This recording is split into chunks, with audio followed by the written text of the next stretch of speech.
You know what? Miles can't be that stupid. He can't be going to North Sentinel Island. Sorry, did he just say he's going to North Sentinel Island? Yeah, I guess. I don't know what that is, though. I don't even know who this guy is. Sometimes I just go down YouTube recommendations rabbit holes and, see where I end up. Well, whoever he is, he's either disingenuous or incredibly foolish. Why? North Sentinel Island is the most dangerous island in the world, Grill. Even if he were to somehow evade the Indian Navy patrolling the waters around the island, he would surely die the moment he set foot on the island. I mean, just look at what happened to John Chau. Who? In 2018, John Allen Chau made headlines around the world for embarking on a daring mission to a forbidden island with the goal of finding a mysterious group of people who would do whatever it took to keep outsiders, well, out. His journey sparked a significant amount of global intrigue and condemnation, not just because of how incredibly dangerous it was, but also because of how tragically it ended. But what was this island? Who were the people that lived there? And why would John risk everything just to meet them? For that, we need to start with John's father, Patrick. He was born in Guangzhou, China, and was training to become an artist, but the rise of a cultural revolution led him to immigrating to the United States in 1976. He adapted to his new country and studied chemistry at the University of Southern California before receiving an Army scholarship to attend the private evangelical Christian university Oral Roberts in Tulsa, Oklahoma. Well-being, evangelicism is a Protestant Christian movement that emphasizes the Bible's absolute authority, the necessity of personal conversion, and the mission to spread the gospel of Jesus Christ. The term originates from the Greek word of euangelion, meaning the good news or the gospel.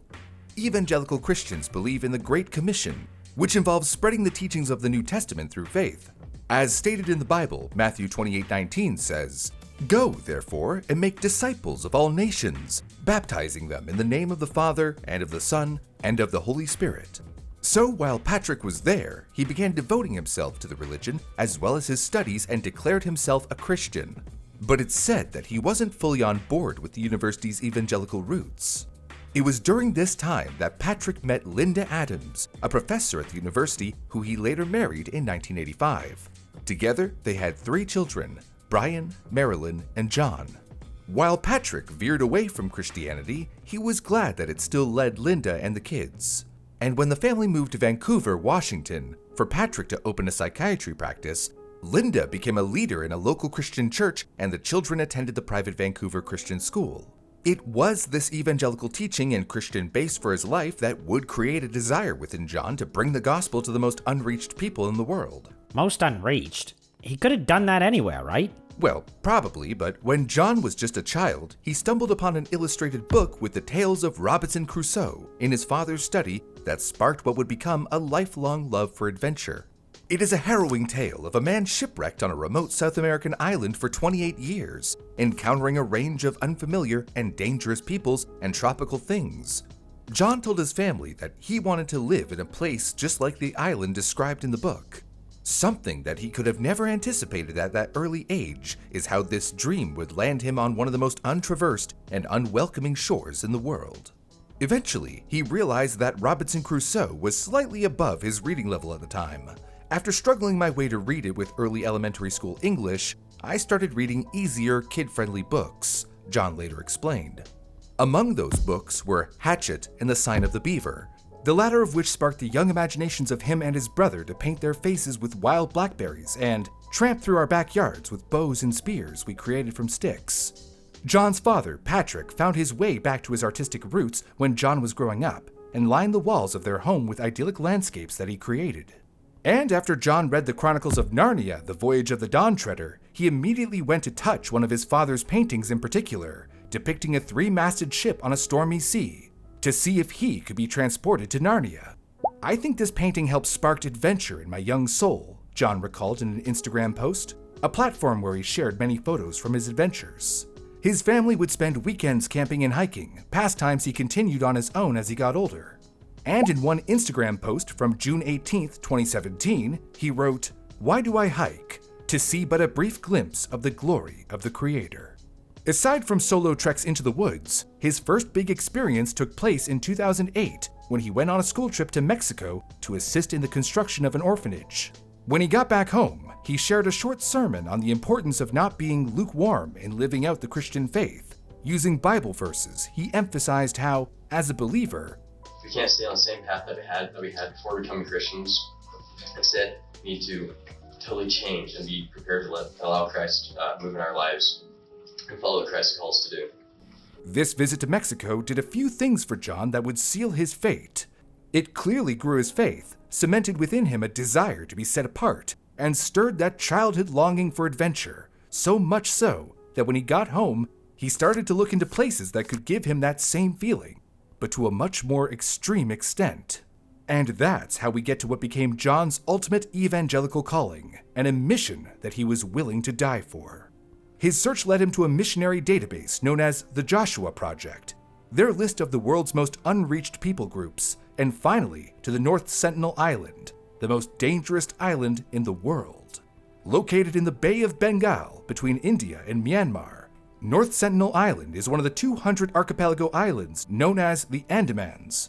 It is roughly the size of Manhattan, sitting at about 23 square miles, and it's host to the island's sole inhabitants, the Sentinelese, who the Joshua Project reportedly described as possibly the most isolated people group in the world.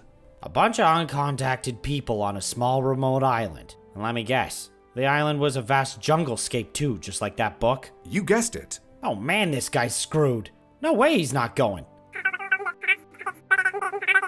Well, Bean, some estimate that the same group of people have inhabited the island for approximately 60,000 years, and its population, which has always been a guessing game, has been said to be as low as 15 to as high as 500. And you said they're isolated?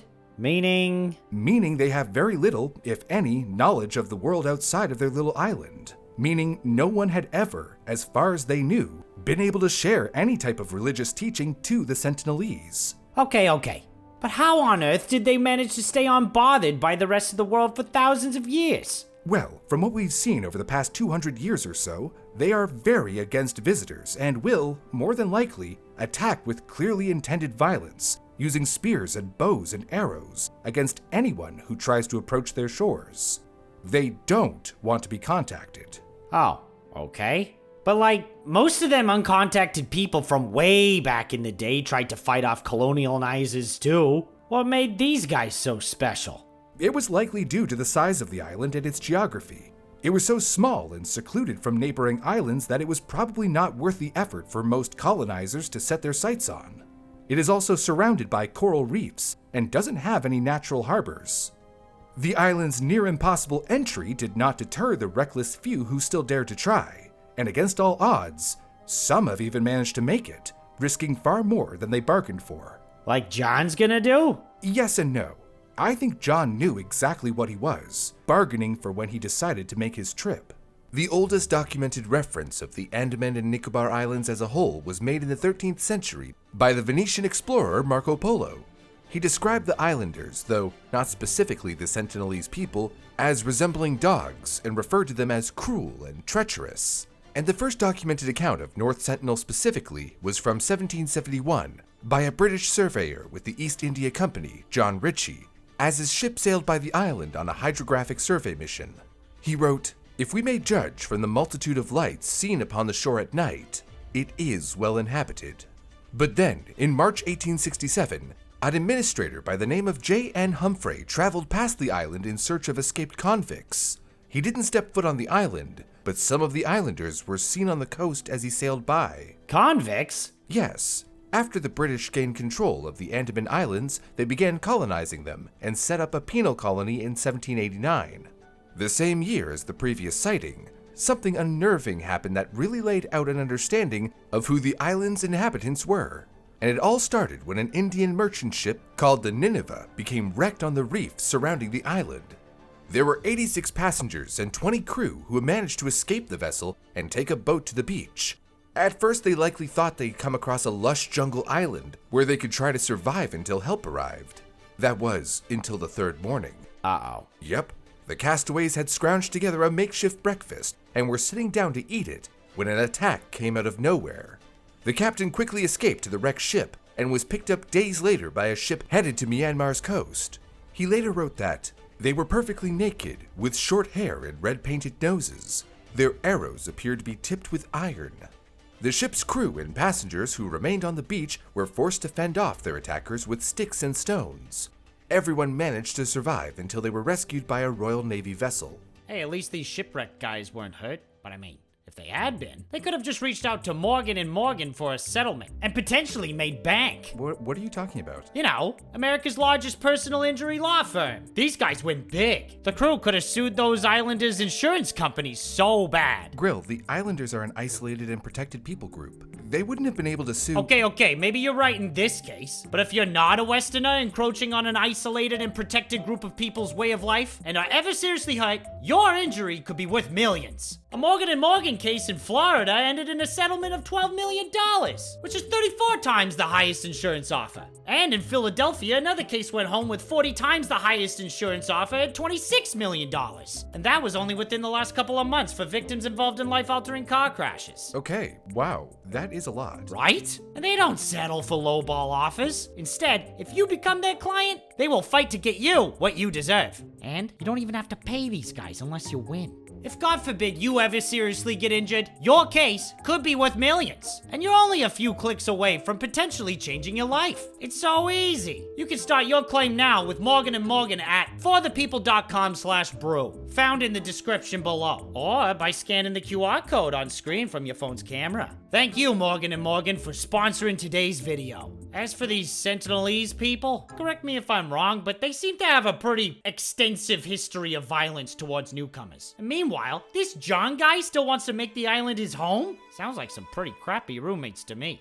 It seems the Sentinelese were probably right in their assumptions about outsiders at the time, because not long later, in 1880, a British naval commanding officer by the name of Maurice Vidal Portman set his sights on North Sentinel Island and made decisions that, more likely than not, shaped the way the Sentinelese have viewed the outside world ever since. Oh, that doesn't sound good. No, it definitely wasn't.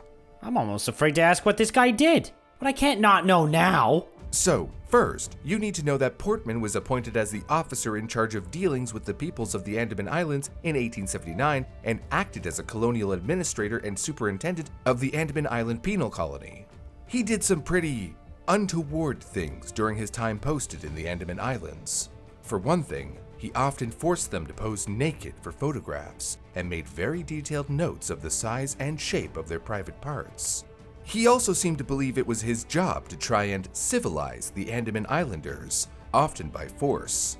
And his presence on the island set in motion a chain of events from which the locals had no escape, as he also brought diseases for which the island natives had no immunity, resulting in a lot of death and a rapidly decreased population. Even though there wasn't a need for Portman to visit North Sentinel Island because of its small size and difficulty to reach, he made the decision to go and explore it anyway. He wrote a book titled A History of Our Relations with the Andamanese, about his experiences while stationed in the Andaman Islands, including when he took a number of his men to explore North Sentinel. Early in January 1880, I paid a visit to the North Sentinel Island with Colonel Cadell. We saw tracks and villages, but none of the Aborigines. With the first trip under his belt, he waited until later in the month and tried again, now on a ship called the IGS Constance. He wrote that he and his men stayed for a fortnight this time and conducted a very thorough search throughout the interior of the island. Portman noted that the villages, weapons, and utensils were exactly the same as those of another tribe within the Andaman Islands, the Anjas. He and his men had yet to see any Sentinelese people during his trips, as the islanders likely saw them coming and hid. But that all changed one day when they were trekking deep within the jungle and encountered a camp. Oh no. Based on this guy's track record, this is not going to be good. That is a fair prediction, Grill. Portman wrote in his book that they captured a woman and 4 small children unhurt. Oh, unhurt, huh? Like that's some kind of noble thing to note. He kidnapped them.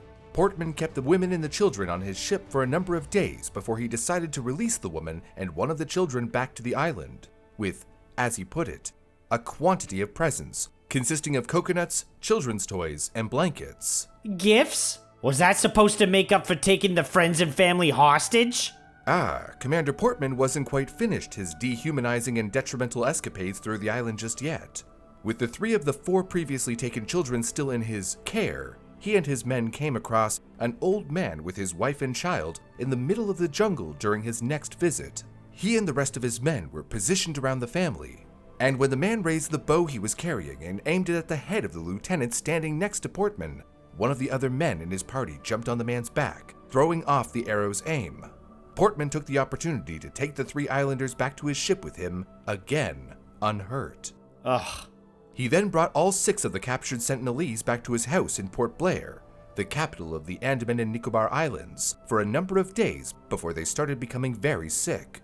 And when the man and his wife died, Portman decided to bring the 4 children back to the island, again, with quantities of presents. Man, this guy makes me sick. Takes innocent people, gives them diseases, and sends the ones that don't die back to the island to infect the rest of the people? And he thinks some crappy gifts are just gonna make it all better? Oh, my bad. Sorry for killing your friends and family. Here's $1 and a coconut. Now, screw this guy. Yeah, it was pretty bad. Something Portman actually admitted to in his book, writing, "The expedition was not a success. We cannot be said to have done anything more than increase the general terror of, and hostility to, all comers. It would have been better to have left the islanders alone." Yeah, duh. Did John know about this Portman guy and how the only thing he learned from his time with these people was that he should have left them the F alone? Oh, John spent years preparing for his trip and researching the island and its inhabitants' past, so it's very likely that he knew. As for Portman, he went on to add that they should have taken the time to tame the other tribe of the Anjas first and use them to help build a rapport with the Sentinelese. Okay, so basically the guy learned nothing. I should have ruined these other people's lives first, and then I could have used them to help subjugate these other ones. It kind of seems that way, doesn't it? Either way, it's true that the children would have likely carried disease back to their tribe with them and told stories about what they witnessed and how they were treated. I mean, considering this is a photo from Portman's time with an Andamanese child. Come on, what the hell is that? That's right, Bean. Portman could have left some of the worst things he did out of his little book. There's really no way to know what those children he'd kidnapped had been subjected to before being returned to their village. We'll likely never know the true depths of damage his expeditions to the island caused, but one thing can definitely be surmised. It instilled a deep-seated fear in the Sentinelese people for anything to do with the outside world. Oh, well, sounds like it's not gonna go very well for our wannabe adventurer. Oh, you'd be right there, Grill. It's definitely going to be a quite tragic misadventure, but we'll be getting to that. It's said that in 1896, an escaped prisoner from the penal colony on the Andaman Islands created a makeshift raft and inadvertently floated right to the North Sentinel Island. Days later, the convict's body was found by a search party on the beach. His body? Yep, his throat had been cut and he was full of wounds from arrows.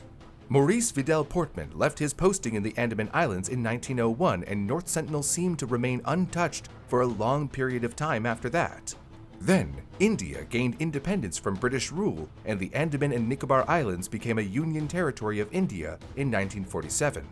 And in 1967, 100 years after the Nineveh wrecked off the coast of the island and the crew and the passengers were met with aggression, the Indian government decided it was time to try and make peaceful contact with the Sentinelese people and began sending a group of anthropologists on short trips to the island. During these excursions, they came across small villages with no people in sight.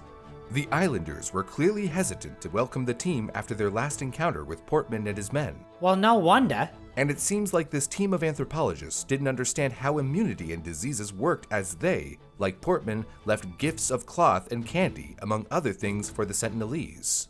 And during one of their visits, they made it onto the island and went inland enough to come across a Sentinelese camp that had clearly been abandoned hastily. While there, the naval officers and Indian police who were a part of the expedition didn't just drop off gifts, but they decided to steal from the islanders as well, leaving with bows, arrows, and baskets, to name a few. Wow, these people really know how to give a good name to the outside world. But they kept going to visit and dropping off their presents, which went on to include coconuts, cookingware, and even a live pig, the latter of which the Sentinelese killed and buried on the beach. These little trips went on for about 25 years, with no dialect contact being made, but nonetheless, they were working on creating that friendly rapport. They would drop off bags of coconuts while the islanders stood nearby with arrows at the ready, as they cautiously accepted them. In 1974, a film crew joined the anthropological visits in an effort to document them. This went sour when one of the islanders shot an arrow at a cameraman. He was injured, but survived, and photos from the interaction were published in a 1975 edition of National Geographic. And it seems that Mother Nature had its own plans for the island as well, because on August 2, 1981, history repeated itself when a storm caused another ship to become stuck on the reefs surrounding the island. The 16,000-ton freighter known as the MV Primrose. Even though the island was close enough to reach by lifeboats, lowering the small boats into the rough water wasn't a wise option. And since the ship wasn't sinking, the 31 crew members were able to stay aboard and wait for help to arrive. And they soon found that these rough water conditions were a major blessing in disguise, because just 2 days later, a crew member on lookout duty saw something alarming on the shore. Naked people armed with makeshift weapons were coming from the forest and making their way towards the ship. At first, it seemed like they'd be fine, since they couldn't see any way for the people to reach them. That is, until they began crafting boats. In a panic, the captain sent a distress message asking for weapons to be airdropped to them. Wild men, estimated more than 50, carrying various homemade weapons, are making 2 or 3 wooden boats, worrying they will board us at sunset. All crew members' lives not guaranteed, the captain explained. They didn't just message for a rescue? They asked for weapons to fight these guys? It's likely that they had already requested a pickup, but chose to ask for weapons in case the Sentinelese managed to get to them before help arrived. Why was help taking so long anyway? It's said that attempts to reach them were repeatedly put on hold due to the weather and sea conditions. Thankfully, the thing that kept help away kept their would-be attackers at bay as well. The rough waters held back the new boats, and the high winds blew any arrows the men shot at them far off their intended targets. The crew gathered any weapons they could from their ship, including axes, metal pipes, and a flare gun, and kept a 24-hour watch on their surroundings. Eventually, a rescue was successful, and the crew was airlifted to safety by a helicopter as the Sentinelese watched on. Oh wow, imagine how crazy it must have been for the Sentinelese to see a helicopter for the first time. All of this is to show that the Sentinelese people are very distrusting and extremely aggressive towards outsiders. And for good reason. They've been abducted, killed from exposure to foreign diseases, robbed from, and honestly, who knows what else. Despite all of this, John was still planning on going. He just had some preparation to do first. He completed a National Outdoor Leadership School course, received training as an emergency medical technician, and using that training, he worked as a ranger and emergency nurse for 3 summers at a national park in California. Throughout 2015 to 2016, John started getting closer to his desired mission to North Sentinel and actually took 4 trips to the other parts of the Andaman Islands to familiarize himself with the area. In 2017, he took part in a boot camp put on by All Nations, a Christian missionary organization. It's said that during this training, he ran through mock village scenarios, including people acting as hostile villagers with pretend spears to, prepare him for his jungle experience. I'm sorry, they did what? Yeah. And knowing that the Sentinelese spoke a language completely different from any other, he studied at the Canada Institute of Linguistics and approached the global training and research leader for All Nations, Dr. Pam Arlund, for help in his preparations. And he said, because once they accept me and I'm there long term, I need to know how to learn the language and how to learn the culture and how to help with people who don't know how to read and write, engage with Jesus, and engage with the scriptures. Pam later recalled in an interview with Voice of the Martyrs Radio. He read numerous books on mission preparedness, and as far as John was concerned, he was ready to start his journey to the island. You kidding me? He's not ready. What about the history? Maybe he drew hope from some of the less hostile accounts. Remember that team of anthropologists who would make quick trips to the coast of North Sentinel Island to leave gifts? Uh-huh. But I thought those didn't go so well. It's true, they didn't, but eventually the Sentinelese actually started to become... no, not quite welcoming, but during a trip in January 1991, they started coming onto the beach without weapons to accept the gifts of coconuts and even looked a little more friendly. The anthropologists were basically able to hand the coconuts right to them. That they voluntarily came forward to meet us, it was unbelievable. They must have come to a decision that the time had come. It could not have happened on the spur of the moment, the lead anthropologist later said. Even when one of the members of the team dropping the coconuts to them accidentally hit a Sentinelese woman on the shoulder, causing her to fall into the water, they thankfully seemed to be able to tell it was by accident. But don't get your hopes up, because this was only a temporary glimpse at the islanders' more amicable side.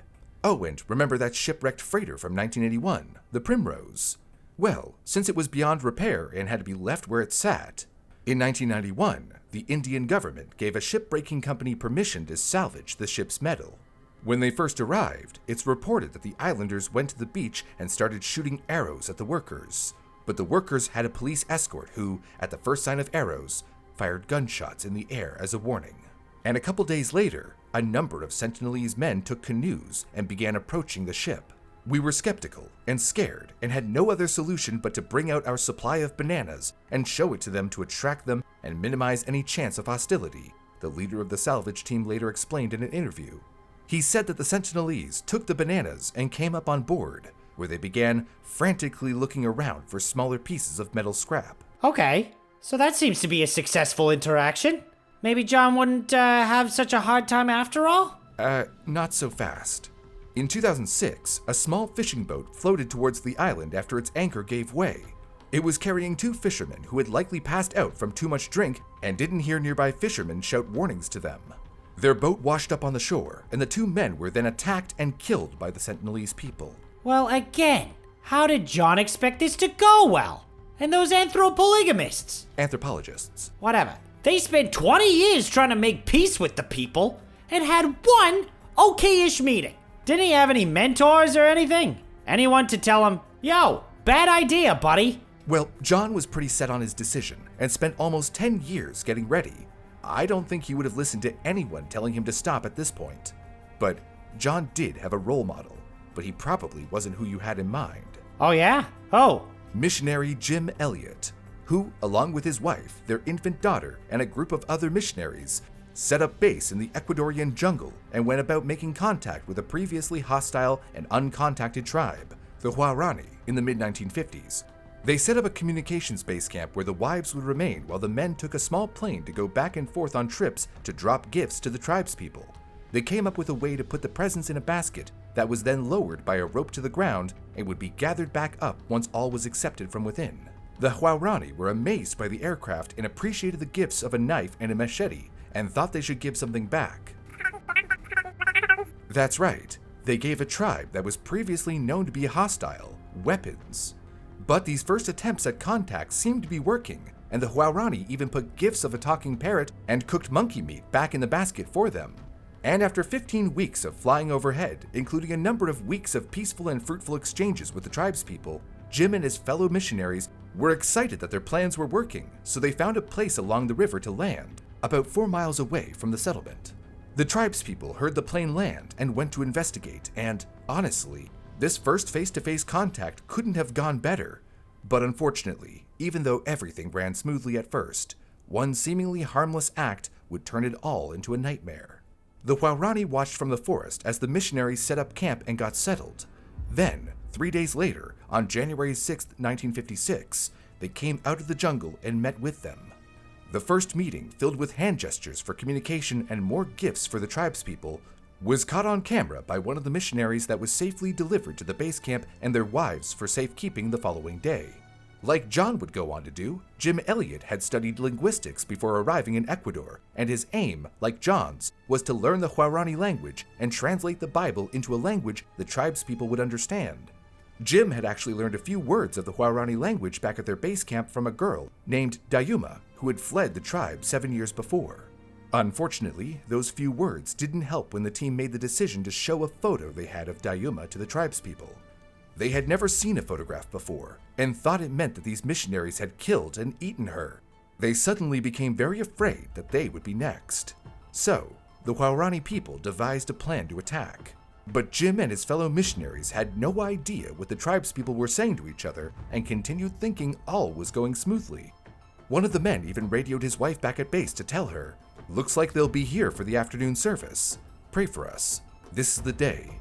We'll contact you at 4:30. But at 4:30, there was only silence, Jim's wife Elizabeth later said. The tribespeople were so frightened by the photograph that they ambushed Jim and the other men at around 3 o'clock that afternoon on January 8th, spearing each one of them to death. Man, and the only thing they did wrong was show them the photograph? Yep. The missionaries even had guns with them, but had said that they would only use them if it was a life or death situation and only into the sky as a warning shot. They knew what they were getting into when they went on the mission, but like John, they considered the mission of spreading the gospel more important than their own lives. But there was more than just the Sentinelese potentially unpredictable behavior that John had to consider. In 1956, the Indian government enacted the Aboriginal Tribes Act, banning visits within 5 nautical miles of the island. Anyone who breached that protected radius of the island would be subjected to persecution under Indian law, which would include fines or even imprisonment. Nonetheless, nearing the end of 2018, John was as ready as he'd ever be. He received 13 vaccinations in an effort to protect himself and the Sentinelese from illness and spent 11 days quarantining himself in a safe house in Port Blair. Oh good. That at least solves one problem. Not necessarily. There's really no way to be foolproof since each of us carries numerous common pathogens around with us on the daily, and there was no way for him to know what he could be inadvertently bringing with him to these people. But off he went. He hired a few fishermen to illegally carry him to the island, paying them 25,000 rupees, or 360 American dollars, and kept a detailed diary of his journey. In one of the entries, he explained how they were working to avoid raising suspicion in their planning, but when they began their covert trek to the island's coast under the cover of night, they had a close call when they saw boat lights in distance along the north shore and turned around, successfully evading detection, adding, God himself was shielding us from the Coast Guard and Navy patrols.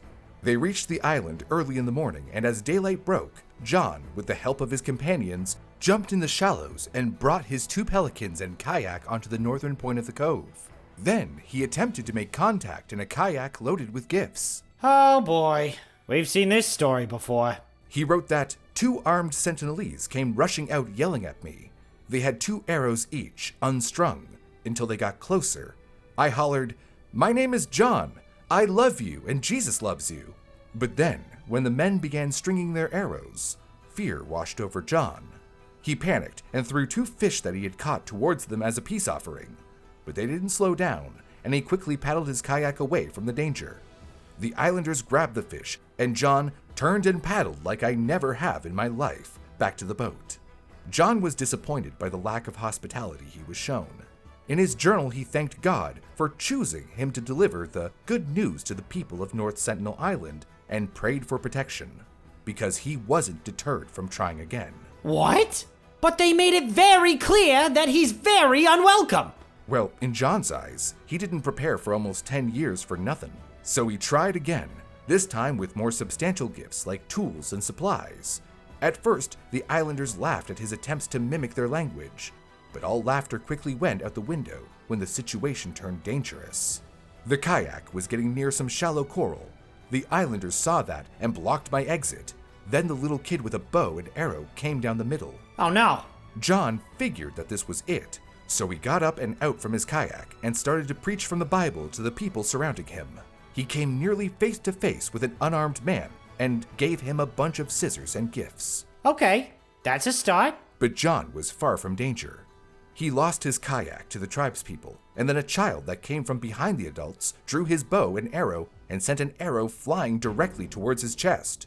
Luckily for him, he was holding his Bible in front of him at that exact moment, and it absorbed the arrow, piercing straight through it. John broke the arrow off of his Bible and swam nearly a mile back to the safety of the boat. He then ended the journal entry with a question to God. Lord, is this island Satan's last stronghold where none have even had a chance to hear your name? Satan's last stronghold? Ain't that a bit extreme, John? Damn. In his next journal entry, he admitted that he was scared, frustrated, and uncertain. But he was still willing to keep pushing through with his plan, writing, Lord, let your will be done. If you want me to get actually shot or even killed with an arrow, then so be it. He wondered whether he should just stop and go home and let someone else continue in his place. But he knew that either way, he was stuck there, since his passport had been in the case of supplies that were now in the hands of the Sentinelese people. Dude, just leave. Abort mission and figure out the rest later. Watching the sunset, and it's beautiful. Crying a bit, wondering if it'll be the last sunset I see before being in the place where the sun never sets. tearing up a little. He wrote that he missed his parents, brother, and sister, and didn't want to die, but also asked God to forgive the Sentinelese if they ended his life during his next attempt at contact. His plan for the following day was for the boat to drop him off at the island and not return until that night. He believed approaching on foot with no boat nearby would lessen the chances of the Sentinelese ending his life. But also, if it goes badly on foot, the fishermen won't have to bear witness to my death. He wrote that he believed if he returned to the safe house and got deported, then he'd have failed his mission. And so, shortly after dawn the next morning, November 16, 2018, John wrote a journal entry before heading back to the island. I hope this isn't my last note, but if it is, to God be the glory. I'm heading back to the hut I've been to, praying it goes well. And despite all of John's hoping, that really was his last journal entry. What? That's it? What happened to him once he got to the island? Sadly, we will never know. But on November 21st, Dipendra Pathak, the Andaman and Nicobar Islands Director General of Police, issued a press release titled Death of U.S. National. It turns out that John's mother, Linda, had contacted the U.S. consulate in Chennai, India, 2 days earlier to report John's missing. She had informed the consulate of John's visit to North Sentinel Island and subsequent attack by the Sentinelese. At this news, Dipendra issued a missing person report and a detailed inquiry was initiated. Hours later, his investigators confirmed the worst. The fishermen who transported John to the island explained that they returned in the early hours of November 17th to find some of the islanders dragging a body that appeared to be John's across the beach, burying it in the sand. A helicopter was sent to fly over the island in an attempt to identify John's grave, and discussions began on if it would be possible to retrieve his body. But when police in the area positioned their boat about 400 meters from the island shore and saw Sentinelese on the beach, bows and arrows in hand, any attempt to bring John home to the U.S. was abandoned. But that wasn't the end of it. All 5 fishermen who helped John evade patrols and get to the island were arrested, as well as 2 unnamed locals who aided John's mission. Local authorities opened a murder investigation against unknown members of the Sentinelese, but they are protected by law under the Indian government, so it was eventually made clear that the Sentinelese would not be held responsible for John's passing, or that of anyone else who would follow in his footsteps. The US government also decided not to push for any persecution in this case. His family released a statement in which they said, "We forgive those reportedly responsible for his death. We also ask for the release of those friends he had in the Andaman Islands. He ventured out on his own free will, and his local contacts need not be persecuted for his own actions." It's not known whether the charges against them were dropped or upheld, but one thing is for sure. Once news of John's ill-fated adventure made headlines around the world, the reactions were very clear. Though there was some sympathy expressed regarding his passing, most were quick to condemn his actions, saying that he was irresponsible for exposing the tribespeople to possible diseases, coupled with the fact that he went to the island knowing full well that it was illegal to do so. And some even used his case to criticize Christianity as a whole. Others decided to take their disapproval to the next level. Dr. Pam Arland explained that all nations had eco-terrorists threatening to bomb their office because they felt that the island and its inhabitants should have been left alone. John Allen Chau's whole life seemed to lead up to the events surrounding his ultimate end on an island whose inhabitants had a history that made them unwelcoming to outsiders. From his favorite childhood books and adventure-seeking trips to his evangelical role model, he knew what he was getting into, but continued to step into his final days with fearful acceptance. And if you enjoyed this video, hit the subscribe button. It's the best thing you can do to help us keep making more videos. Like this one about the 14-year-old boy who became one of the FBI's most wanted after he vanished in front of 30 officers. Click the video on your screen to watch now.